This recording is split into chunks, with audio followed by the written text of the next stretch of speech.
অনেকে অভিযোগ করে আল্লাহ আমার এইটা দেয় নাই, ওইটা দেয় নাই, আমি এটা পাই নাই, ওইটা পাই নাই। ও পায়, আমি পাই না কেন? ওর চাকরি হয়, আমার হয় না কেন? ওর ব্যবসায় লাভ, আমার লস কেন? ওর বউ সুন্দরী, আমারটা কালা কেন? আছে না নাই? না, অভিযোগ করবেন না।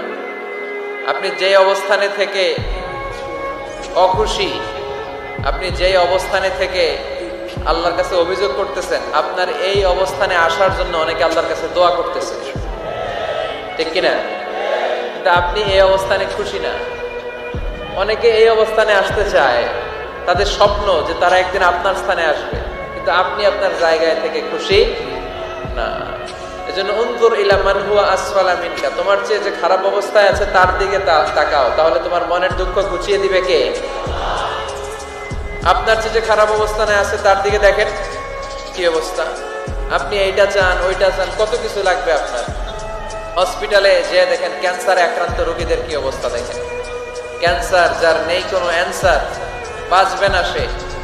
ওরে যে জিজ্ঞেস করেন, ভাই আমি তো বাড়ি চাই, গাড়ি চাই, আমার অনেক অভিযোগ, আমি এটা চাই, ওটা চাই, তুমি কি চাও? ক্যান্সার আক্রান্ত রোগীটা বলবে, আমি কিচ্ছু চাই না, আমি খালি বাঁচতে চাই। ক্যান্সার আক্রান্ত রোগীটা কি চায়? শুধু কি চায়? বাঁচতে চায়। আর আমাদের অনেক কিছু লাগবে। এজন্য বেঁচে যে আছি, এই জন্যই আলহামদুলিল্লাহ। শ্বাস প্রশ্বাস যে নিতে পারতেছি, বেঁচে আছি, অনেক দিয়েছে প্রভু, আর কিছু লাগবে না, আলহামদুলিল্লাহ পড়েন। চাওয়ার কোনো শেষ নাই, আছে? লাউ আন্না লিকুল্লি ইবনি আদম ওয়াদিয়ান মিন যাহাব আহাব্বা আন ইয়াকুনা লাহু ওয়াদিয়ান ওয়া লা ইয়ামলা ফাহু ইল্লা তুরাব। প্রত্যেক বনি আদমকে আল্লাহ তাআলা একটা করে স্বর্ণের পাহাড়ের মালিকও যদি বানিয়ে দেয়। কিসের পাহাড়? সবাই বলেন। দেখছেন শরীয়তপুরে? শরীয়তপুরে নাই স্বর্ণের পাহাড়?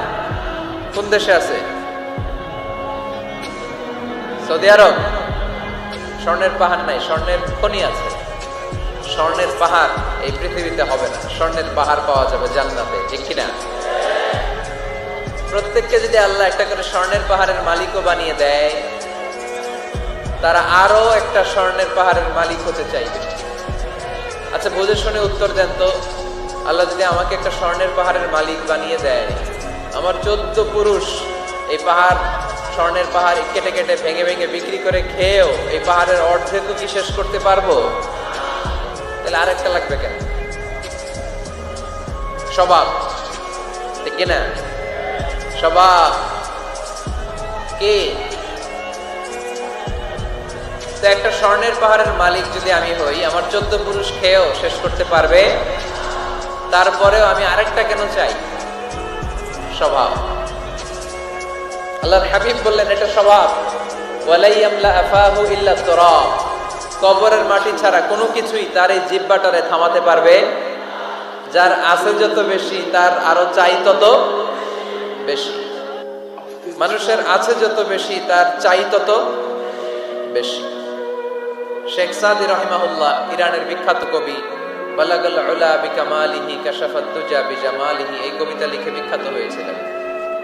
তো ওনার একটা সময় আর্থিক দৈন্যতা যাচ্ছিল, টাকা পয়সা ছিল না, ফলে পায়ে দেওয়ার মতো জুতা ছিল না। কি ছিল না? জুতা ছিল না। তো খুব আফসোস করে একদিন মনে মনে আল্লাহরে বলে, আল্লাহ আমি এত বড় কবি, আমার পায়ে দেওয়ার মতো জুতা নাই। আহা, আফসোস করে ঘর থেকে বের হয়েছে। বের হয়ে দেখে এক ভিক্ষুক ভিক্ষা করে, ওই ভিক্ষুকের 2টা পাই নাই। ভিক্ষুকের 2টা, আর কবি সাহেবের কি নাই? জুতা নাই। কবি সাহেব যখন এই দৃশ্য দেখছে, হায় রে, আমার তো পা আছে, এর তো পাই নাই, সেজদায় পড়ে গেল। আর আল্লাহরে বলে, আল্লাহ শুকর, আলহামদুলিল্লাহ, বেশ ভালো আছি, আর কিছু লাগবে না। এজন্য শান্তি হচ্ছে শুকর আলহামদুলিল্লাহর ভিতরে।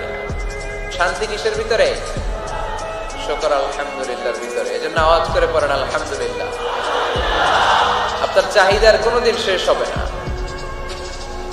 দেখবেন যার পা নাই, সে পা দেখে আফসোস করে, ইস লোকটা হেঁটে যায়, কি সুন্দর যায়, আমি তো হাঁটতে পারি না, যদি হাঁটতে পারতাম, যদি 2টা পা থাকতো।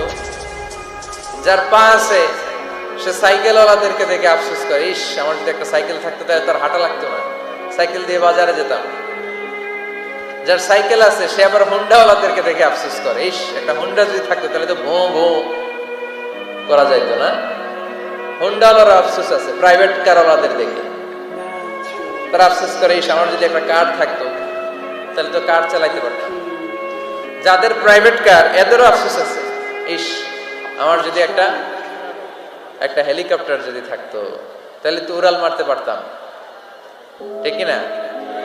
হেলিকপ্টার ওয়ালাদেরও আফসোস আছে, আমার যদি একটা জেট প্লেন থাকতো, jet plane, private jet plane, ও প্রিন্স ওয়ালিদ বিন তালালের মতো 70% মেড অফ গোল্ড, তার একটা জেট প্লেন আছে, এটার 70% স্বর্ণ দিয়ে বানানো।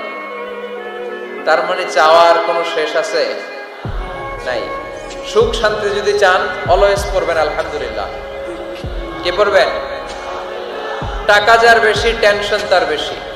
সাধারণত টাকা যার বেশি রোগ তার বেশি, টাকা যার বেশি শান্তি তার কম। আপনি খোঁজ নিয়ে দেখেন, 1000 কোটি টাকার মালিক, ঘরে শান্তি নাই, স্ত্রীর সাথে মনোমালিন্য, স্ত্রী যায় একদিকে উনি যায় আরেকদিকে, পোলায় কই যায় পোলায় নিজেও জানে না, মেয়ের অবস্থা খারাপ, আরেক ছেলের সাথে হাঁটে। তো এই হচ্ছে এদের লাইফস্টাইল। সবাই না, আল্লাহওয়ালা যারা তারা ভিন্ন।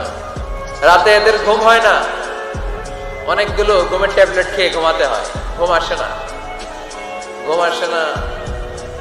কিন্তু রিক্সাওয়ালা, কুলিওয়ালা, দিনমজুর, এদের রোগ বালাই আছে? কথা বলেন।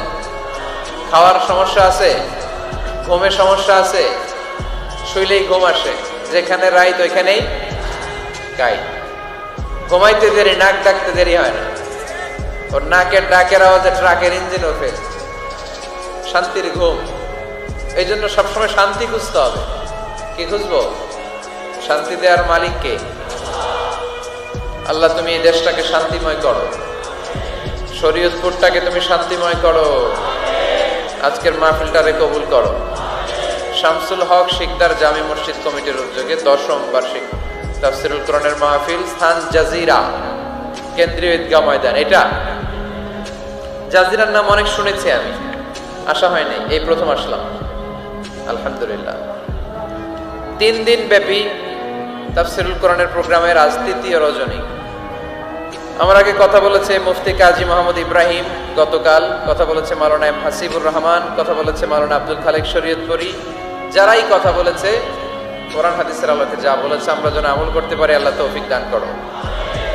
সঙ্গীত পরিবেশনায় ছিল মশিউর রহমান সুর সম্রাট, অ্যাডভোকেট রোকনুজ্জামান ইসলামী সঙ্গীত শিল্পী, star voice champion Imtiaz Ahmed. আজকের প্রোগ্রামের প্রধান অতিথি জননেতা জনাব ইকবাল হোসেন অপু সাহেব, মাননীয় সংসদ সদস্য শরীয়তপুর 1 আসন, আসছেন উনি প্রতিনিধি হিসেবে, চেয়ারম্যান সাহেব যিনি বক্তব্য রাখলেন, সুন্দর বক্তব্য রেখেছেন উনি। বিশেষ অতিথি জননেতা আলহাজ মোবারক আলী শিকদার, চেয়ারম্যান উপজেলা পরিষদ জাজিরা। মাশাআল্লাহ, কত সুন্দর ইসলামের পক্ষে কথা বললো। এরকম চেয়ারম্যান আমরা চাই কি চাই না? অনেক চেয়ারম্যান মাহফিল বন্ধ করে দেয়, আছে না নাই? এগুলো ওনারা ভুল করে। ওনাদের উচিত মাহফিলগুলোতে আসা। যেমন আপনাদের চেয়ারম্যান এসেছে, আপনাদের ভালোবাসায় সিক্ত হয়েছে, ঠিক কিনা? আপনাদের দোয়া নিয়ে গিয়েছে, দোয়ার দরকার আছে না নাই? দোয়ার অনেক দাম। এজন্য জনপ্রতিনিধি যারা, আমি ওনাদেরকে বিনয়ের সাথে বলবো আপনারা মাহফিলগুলোতে আসবেন, এসে জনগণকে সালাম দিয়ে যাবেন, দোয়া নিয়ে যাবেন, দোয়ার অনেক দরকার। অতিথি হিসেবে আরো আছে জনাব মোহাম্মদ ইউনুস ব্যাপারী, জিএম নুরুল হক সাহেব, মোহাম্মদ ওমর ফারুক সাহেব। যারাই এসেছে আল্লাহ সবাইকে কবুল করো। বিশেষ করে আমার যুবক ভাইদেরকে আল্লাহ তুমি কবুল করো। সৈয়দনা ওমর ফারুকের মতো ইসলামের বীর সেনানী হিসেবে কবুল করে নাও। পর্দার আড়ালে মা বোনদেরকে আল্লাহ তুমি কবুল করো। আম্মা জান আয়েশা রাদিয়াল্লাহু তাআলা আনহা, খাদিজাতুল কুবরা রাদিয়াল্লাহু তাআলা আনহার মতো মহিয়সী, গরিয়সী, নেককার নারী হিসেবে কবুল করো। আসুন আমরা সরাসরি কোরআন থেকে শুনি, কারণ কোরআন থেকে শুনলে বরকত বেশি না কম? আরো জোরে বলেন, বেশি না কম? এটা এমন একটা কিতাব যে কিতাবে কোনো ভুল নাই। আছে? সন্দেহ আছে? সংশয় আছে? মুত্তাকিনদের জন্য এই বইটারে হেদায়েতের কিতাব করে নাজিল করলো কে? যালিকাল কিতাবু লা রাইবা ফি হুদাল লিল মুত্তাকিন। This is the book, the most authentic and original book in the world. whereof there is no doubt in it and a guidance to those who are muttaqin. এটা এমন বই যে বইয়ে কোনো ভুল নাই, কোনো সন্দেহ নাই, কোনো সংশয় নাই।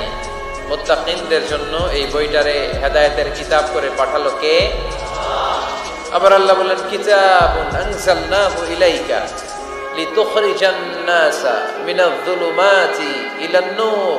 নবী হে, এই কিতাবকে আমি নাজিল করেছি অন্ধকারাচ্ছন্ন মানুষগুলোকে আলোর পথ দেখাতে, বামপন্থী গুলারে ডানপন্থী বানাতে, জাহান্নামী গুলারে জান্নাতি বানাতে। এই কিতাব যদি কেউ পড়ে সে মানুষের মতো মানুষ হয়। ওই মানুষ কখনো অন্যায় করে না। এই কিতাব যে পড়ে এবং মানে, এই কিতাবের শিক্ষাকে যে নিজের মধ্যে ধারণ করে সে কখনো মিথ্যা বলে না, মা বাবার সাথে বেয়াদবি করে না।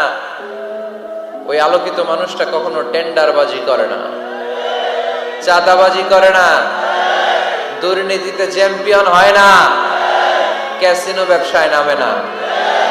এই কোরআন যারা বুকে ধারণ করে এরা কোনোদিন পেঁয়াজের দাম বাড়ায় না। জোরে বলেন ঠিক কিনা? এরা কখনো তাদের কোনো কাজে জনমানুষের ক্ষতি করে না।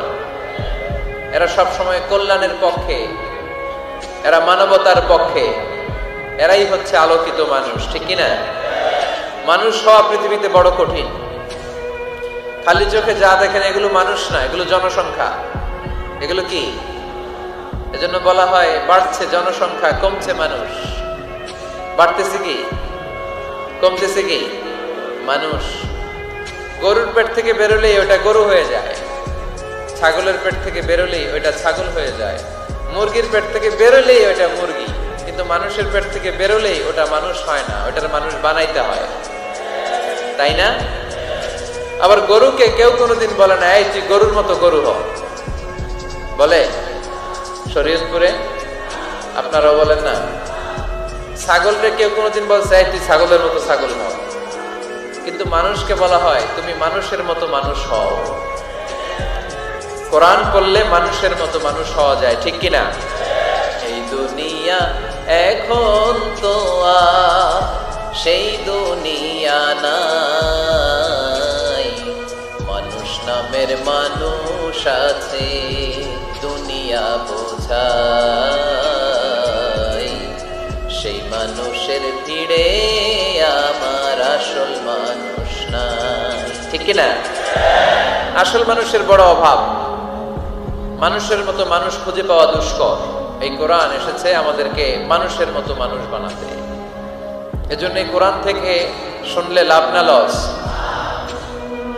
কোরআনের সাথে আমাদের সম্পর্ক বাড়াতে হবে। প্রতিদিন কোরআন তেলাওয়াত করতে হবে। আপনারা করেন? হ্যাঁ, আজকে করছেন কারা কারা দেখি? মাশাআল্লাহ, মাশাআল্লাহ, হাত নামান।